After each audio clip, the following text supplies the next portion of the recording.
اور انشاءاللہ اللہ اس کو ہمیشہ سلامت رکھے. دیکھیے آج اتنا اوور کمیونیکیٹڈ سوسائٹی ہے نا پوری دنیا میں کہ جو پہلے آئے گا فرسٹ کم فرسٹ سرو ہے. جو پہلے آ کے اپنا موقف بتائے گا وہ سن لیا جائے گا, دوسرے کو بڑی مشکل سے موقع ملے گا.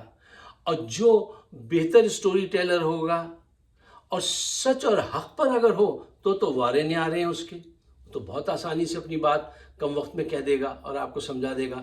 یہی ایگزیکٹلی ہو رہا ہے عمران خان کے ساتھ کہ وہ اپنی بات بتاتے ہیں, ان کے بتانے والے بات بتاتے ہیں. اور دیکھیں نا پوری اسٹیبلشمنٹ, سارا میڈیا ہے, پی ڈی ایم 13-14 جماعتیں, سارے مافیاز, جہانگیر اور علیم اور فلاں خان اور سب مل کے بھی آج تک ناکام ہیں اور ناکام رہیں گے. کیونکہ اس کا کہنا, میں تو اس پہ بڑا بلیو کرتا ہوں کہ وَتُعِزُّ مَن تَشَاءُ وَتُذِلُّ مَن تَشَاءُ, وہ جس کو جی چاہے عزت دے, جس کو جی چاہے ذلت دے. اور غلط کام کرنے والوں کے نصیب میں تو ذلت ہی لکھی جاتی ہے. اچھا, اکانومسٹ میگزین جو ہے وہ خود حیران ہے, وہ کوئی چھوٹا موٹا نہیں, کوئی نیا نویلا کوئی ایسا وہ نہیں, وہ 180 سال پرانا میگزین ہے, اس کی بڑی ریپوٹیشن ہے. اور وہ حیران ہے کہ 2007 سے آج تک جتنے آرٹیکل لکھے گئے ہیں اس میں جو آرٹیکل سب سے زیادہ پڑھا جا رہا ہے وہ عمران خان صاحب کا لکھا ہوا آرٹیکل ہے. یہ کتنی بڑی بات ہے کہ عمران خان کا موقف ساری دنیا مان رہی ہے. اب آپ جھوٹے پروپیگنڈے کریں, اب آپ کوشش کریں کہ آپ اس کو پھانسی پہ چڑھا دیں گے, ایسا آسان نہیں ہوگا, ایسا آسان نہیں ہوگا.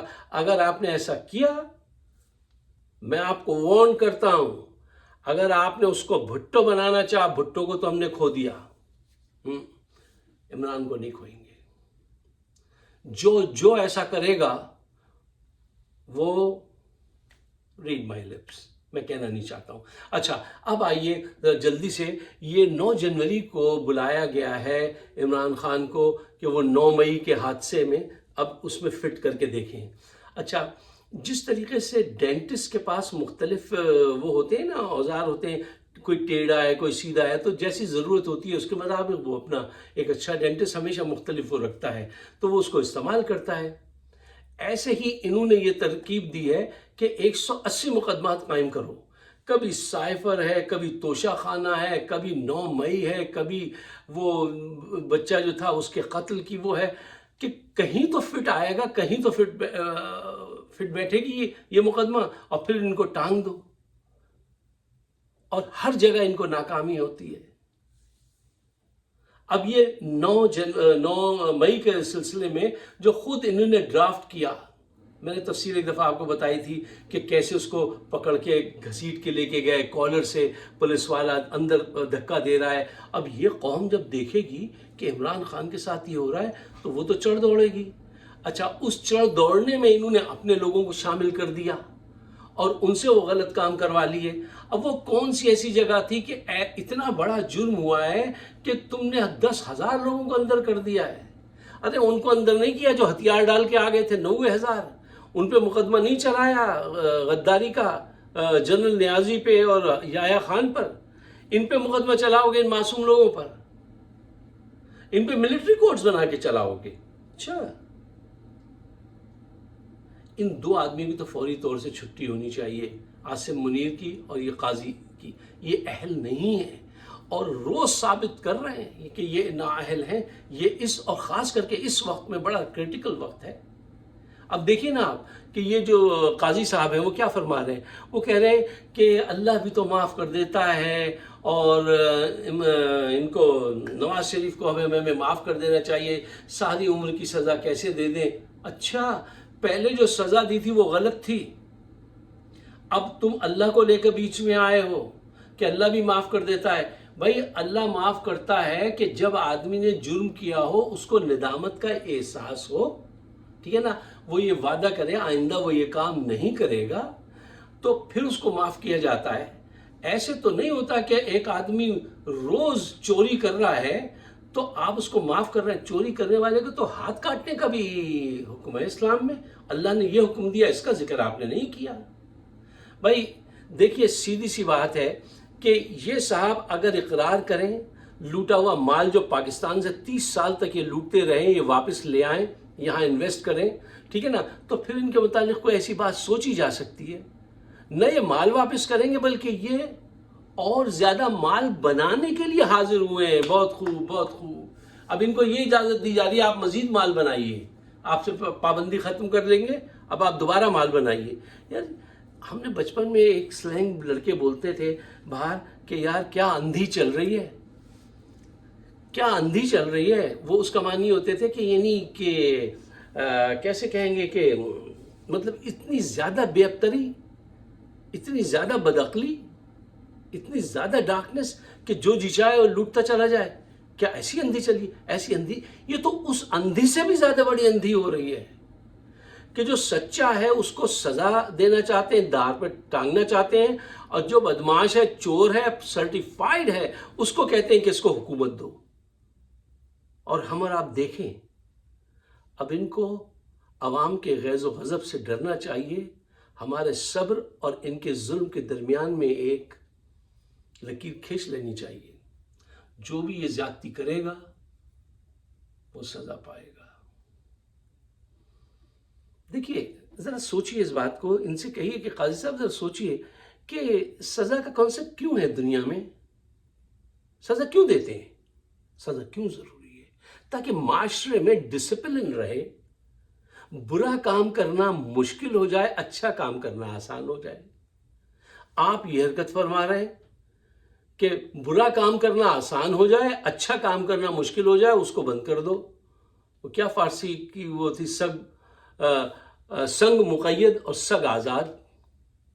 کچھ ینگسٹر بھی آج کل بہت ہمارا پروگرام دیکھ رہے ہیں. بچوں, سنگ یعنی پتھر اور سگ کتے کو کہتے ہیں. یعنی کتے کو تو پنجرے سے باہر چھوڑ دو, آزاد کر دو, اور پتھر جو اس کو لا کے قید میں بند رکھ دو.